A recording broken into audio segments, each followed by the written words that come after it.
Senapan serbu atau assault rifle merupakan senjata individu yang memiliki kemampuan tembak selektif. Artinya bisa menembak semi otomatis, satu tarikan picu, satu tembakan. Juga mampu full otomatis, memberondongkan peluru selama picu senjata ditekan. Menggunakan peluru kaliber menengah atau intermediate sehingga seorang prajurit bisa membawa lebih banyak amunisi. Senapan serbu merupakan senjata standar bagi pasukan infanteri di seluruh dunia.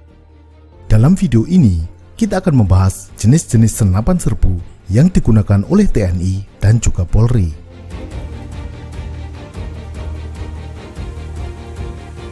Sebagai senjata buatan dalam negeri, SS1 dipakai hampir di semua kesatuan TNI dan Brimob Polri.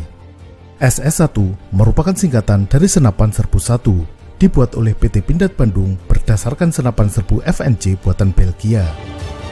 Setelah Indonesia membeli 10.000 pucuk FNJ dari Belgia, PT Pindad mendapatkan lisensi pada tahun 1984 untuk memproduksi sendiri senapan serbu serupa. Lahirlah SS1 yang disesuaikan dengan postur tentara Indonesia dan iklim tropis di Indonesia. SS1 mulai digunakan tahun 1991 hingga sekarang. Ciri yang menonjol dari SS1 adalah popor lipat dari besi. Meskipun salah satu variannya yakni SS1V3 menggunakan popor tetap. SS1 terdiri dari beberapa varian, diantaranya SS1V1, SS1V2, SS1V3, SS1V5, SS1R5, dan beberapa varian lainnya. Penggunaan varian ini disesuaikan dengan kebutuhan taktis pasukan. Sebagai contoh, untuk pasukan Raider menggunakan SS1R5 dengan laras yang pendek, sesuai untuk pertempuran jarak dekat di hutan lebat, pegunungan, dan perkotaan. Untuk pasukan marinir menggunakan SS1 varian M. Varian M terdiri dari SS1M1, M2, dan M5. Varian M ini memiliki lapisan tahan karat, disesuaikan dengan habitat pasukan marinir yang sering bersinggungan dengan air laut. SS1 menggunakan peluru kaliber 5,56 x 45 mm. Artinya, diameter proyektil adalah 5,56 mm dan panjang selongsong 45 mm. Generasi berikutnya dari SS1 yaitu SS2. Secara bertahap, SS2 akan menggantikan SS1. Diperkenalkan tahun 2005, SS2 mulai dipakai kesatuan TNI sejak tahun 2006. Pada awalnya, hanya satuan-satuan pasukan elit TNI yang mendapatkan SS2. Namun, secara bertahap, hingga saat ini SS2 sudah dipakai di berbagai kesatuan TNI lainnya. SS2 dirancang dan dibuat dengan reverse engineering, menggabungkan kelebihan-kelebihan senapan serbu FNJ, F16, dan AK-47, sehingga tercipta senapan serbu yang handal. Dalam proses produksi laras, sudah menggunakan metode tempat swagging, menjadikannya lebih handal dan akurat. Untuk menjawab kebutuhan zaman, SS2V4 dilengkapi dengan Picatinny rail, sehingga bisa langsung dipasangi berbagai macam alat pembidik dan aksesoris. Tidak seperti SS1 yang harus memakai mounting khusus jika akan dipasangi teleskop pembidik. Seperti halnya SS1, SS2 dibuat dalam berbagai varian, mulai dari SS2V1 hingga SS2V5. Varian SS2V5 kemudian mengalami modernisasi menjadi SS2V5A1. Senjata ini memiliki desain eksterior yang lebih modern, terutama pada bagian popor dan handguard. Senjata ini juga dilengkapi dengan pegangan vertikal atau vertical grip. Kualitas dan akurasi SS2 sudah teruji di dalam dan di luar negeri. Beberapa kali kontingen TNI yang menggunakan SS2 menyabet juara umum dalam lomba tembak di tingkat regional dan internasional. Yang digunakan dalam lomba tembak umumnya adalah SS2HB atau heavy barrel dengan laras yang lebih tebal, menjadikannya lebih akurat. Pada masa Orde Lama, hubungan dekat Indonesia dengan Uni Soviet membuat AK-47 menjadi salah satu senjata yang dipakai oleh TNI. Pada masa itu, puluhan ribu pucuk AK-47 baik dari Uni Soviet maupun tipe 56 dari RRC mengalir ke Indonesia.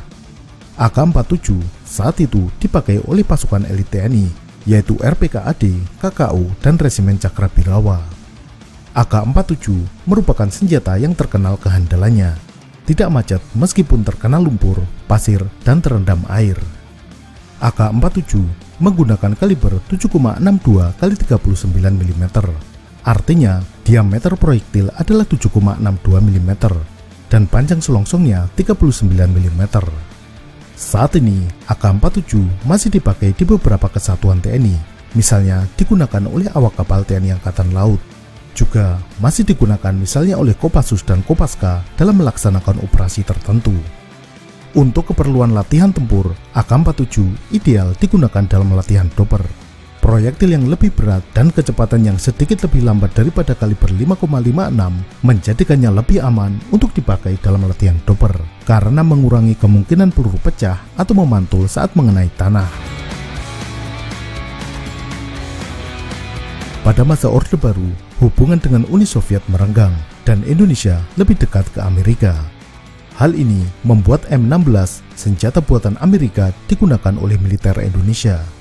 M16 pada masa itu merupakan senjata yang revolusioner. Salah satunya adalah material yang digunakan. Bodi senjata menggunakan bahan aluminium, sedangkan popor dan beberapa bagian lain berbahan plastik, suatu hal yang baru pada masa itu, di mana lazimnya senapan berbahan baja dan popor dari kayu. Namun tentu saja laras dan bagian mekanis lainnya dari M16 tetap dari baja. M16 yang dipakai TNI saat itu adalah M16A1. Senjata ini digunakan dalam berbagai operasi militer, misalnya Operasi Seroja di Timur Timur. Saat ini M16A1 masih dipakai, namun tidak lagi oleh satuan tempur. M16A1 masih sering terlihat digunakan di satuan teritorial, misalnya Kodim dan Koramil. M16 juga digunakan sebagai senjata latihan. Senjata dengan bentuk yang futuristik ini adalah senjata buatan Austria, diberi nama AUG, singkatan dari Army Universal Gewehr, atau dalam bahasa Inggris Army Universal Gun atau AUG. Di Indonesia sering disebut sebagai Steyr, yang sebenarnya merupakan nama pabrik pembuatnya. AUG adalah senapan serbu dengan sistem bullpup, artinya magasin berada di belakang gagang dan mekanisme senjata berada di dalam popor. Hal ini membuat senjata menjadi lebih ringkas dan pendek, namun tanpa mengorbankan panjang larasnya. Sehingga meskipun lebih pendek dari senapan serbu lainnya, namun performanya tidak berkurang. Keistimewaan lain dari senjata ini adalah material yang didominasi bahan plastik khusus yang menjadikannya lebih ringan namun tetap kuat. Keistimewaan lain adalah magasin yang semi-transparan, sehingga prajurit tahu jumlah peluru yang masih ada dalam senjatanya. Tetapi, desain bullpup juga memiliki kekurangan, yakni akan menyulitkan ketika terpaksa menembak dari bahu kiri, misalnya menembak dari tepi sudut tembok. Ini karena selongsong yang terlontar akan menghantam pipi penembak. Memang, arah keluarnya selongsong bisa diubah ke kiri, namun proses ini tidak praktis digunakan saat pertempuran, karena harus membongkar senjata. AUG sejak lama digunakan oleh satuan geganap Brimob. Pasukan khusus seperti Kopassus dan satuan elit lainnya juga memiliki AUG, meskipun tidak menjadi senjata utama.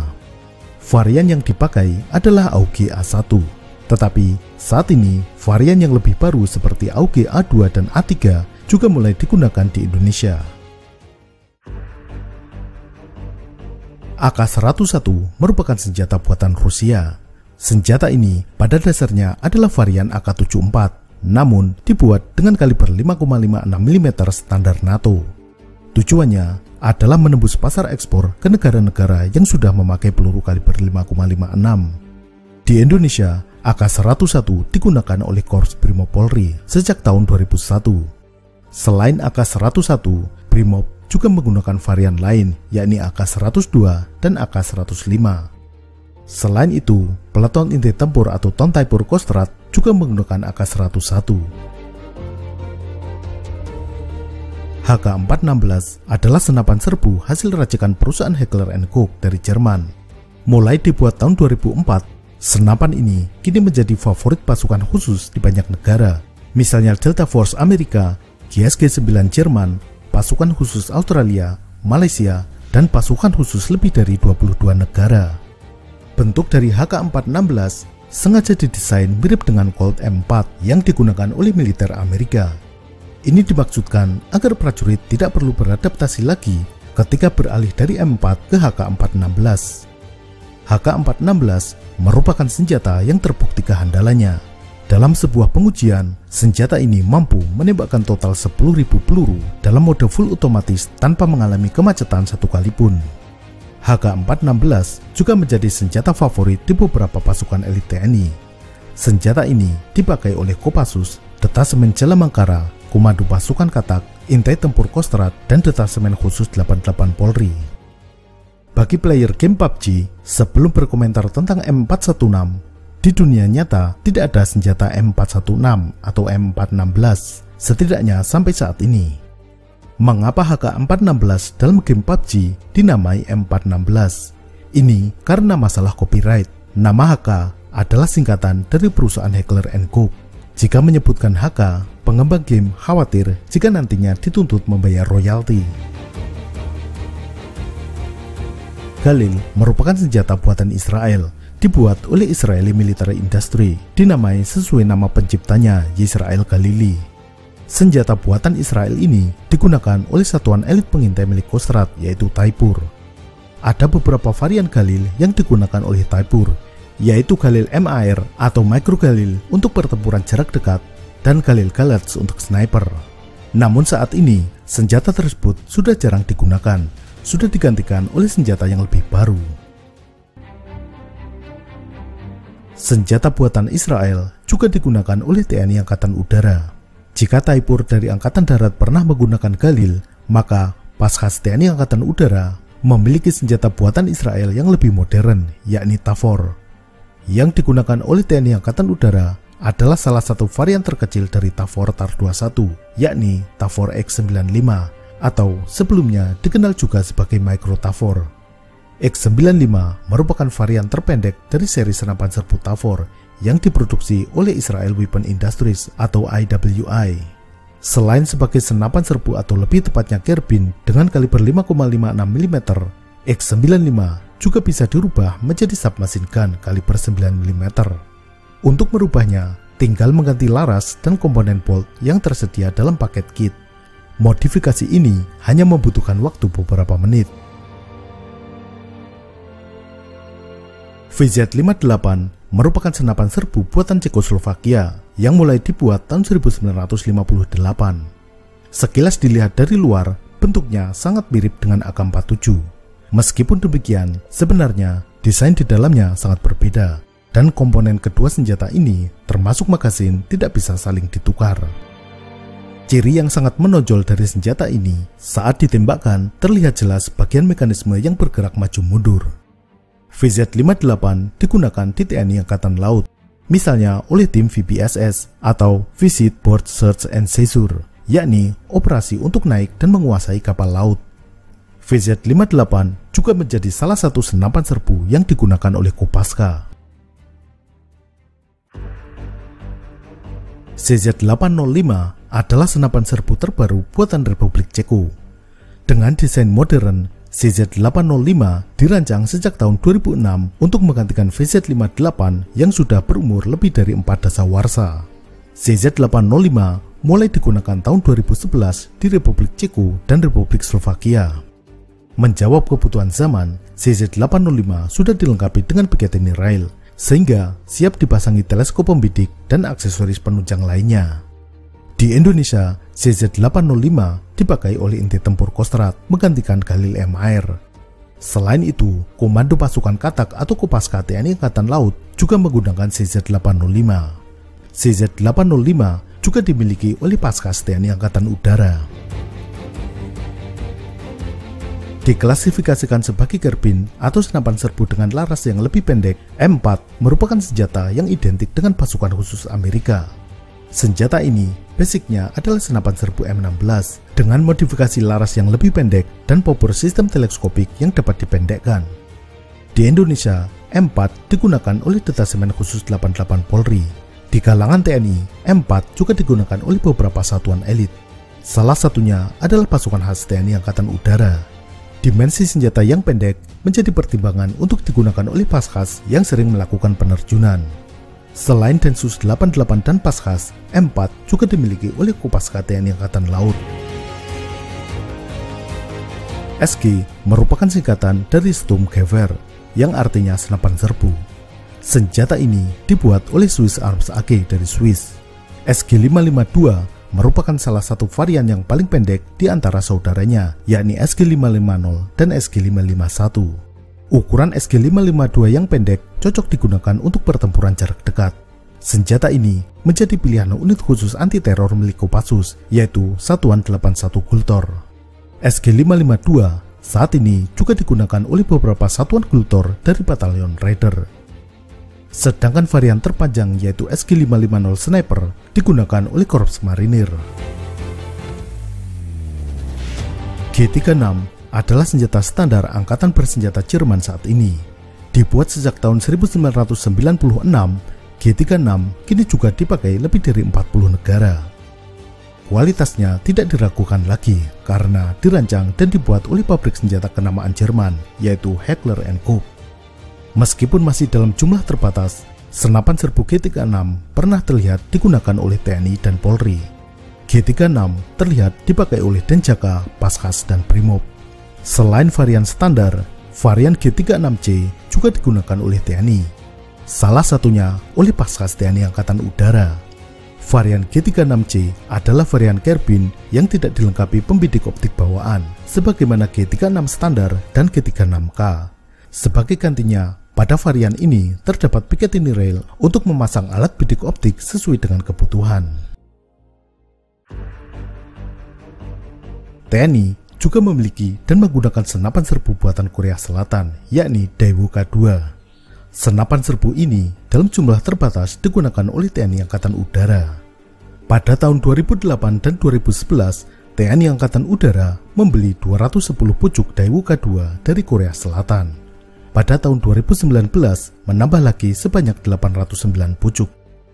K2 merupakan senapan serbu standar angkatan bersenjata Korea Selatan yang dibuat oleh Daewoo Precision Industries yang sekarang berganti nama menjadi SNT Motif. Di Korea Selatan, K2 menggantikan M16A1 sebagai senjata standar.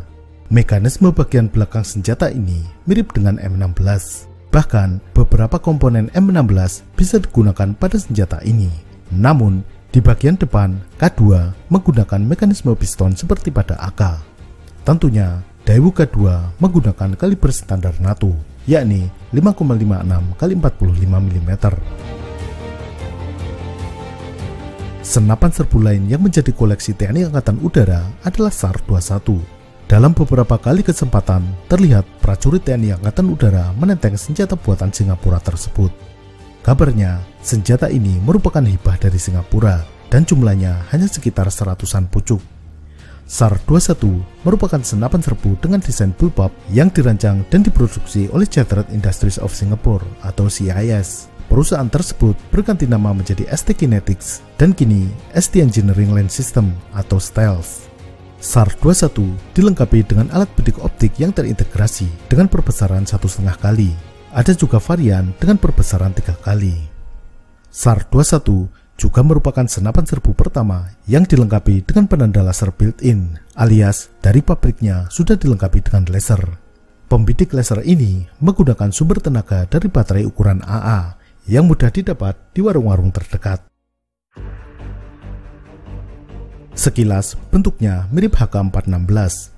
Sig Sauer 516 merupakan senapan serbu terbaru yang diadopsi oleh Kesatuan Gegana Brimob. Senjata ini dipakai oleh unit CRT atau Crisis Response Team.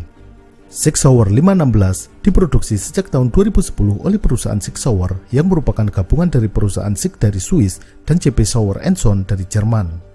Perusahaan ini berkedudukan di 3 negara, yakni Sig Sauer GmbH di Jerman, Sig Sauer AG di Swiss, dan Sig Sauer Inc. di Amerika Serikat. Selain digunakan oleh Brimob, Sig 516 juga dimiliki oleh Korps Marinir dan Kostrad. Selain Sig Sauer 516, Brimob juga menggunakan senjata lain buatan Sig Sauer, yakni Sig MCX. Sig MCX merupakan produk yang lebih baru yang mulai diproduksi tahun 2015. Senjata ini didesain oleh SIG USA, anak perusahaan SIG Sauer yang berlokasi di Amerika Serikat. Basis desain mekanisme senjata ini berasal dari submachine gun SIG MPX yang juga digunakan oleh Bremov. SCAR adalah senapan serbu yang dibuat oleh FN Herstal untuk memenuhi kebutuhan United States Special Operations and Command atau USSOCOM. Nama SCAR merupakan akronim dari Special Operations Forces Combat Assault Rifle.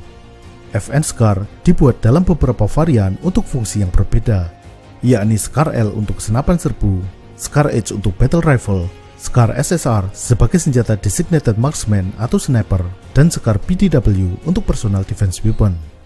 SCAR L, SSR, dan PDW menggunakan kaliber 5,56 mm, sedangkan SCAR H menggunakan kaliber 7,62 x 51 mm. TNI menggunakan salah satu varian SCAR, yaitu SCAR L, meskipun masih dalam jumlah terbatas. SCAR digunakan oleh satuan di Kostrad, salah satunya yaitu Inti Tempur atau Taipur.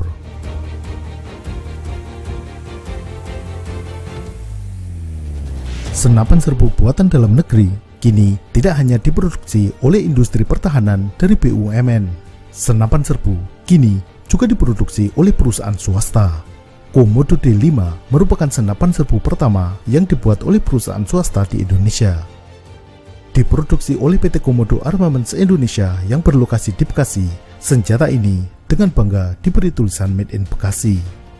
Komodo D5 sudah mulai diuji coba oleh TNI, misalnya di lingkungan Komando Pendidikan TNI Angkatan Laut, di antaranya Kodik Kopsla, Kodik Latal, dan Sekolah Selam TNI Angkatan Laut.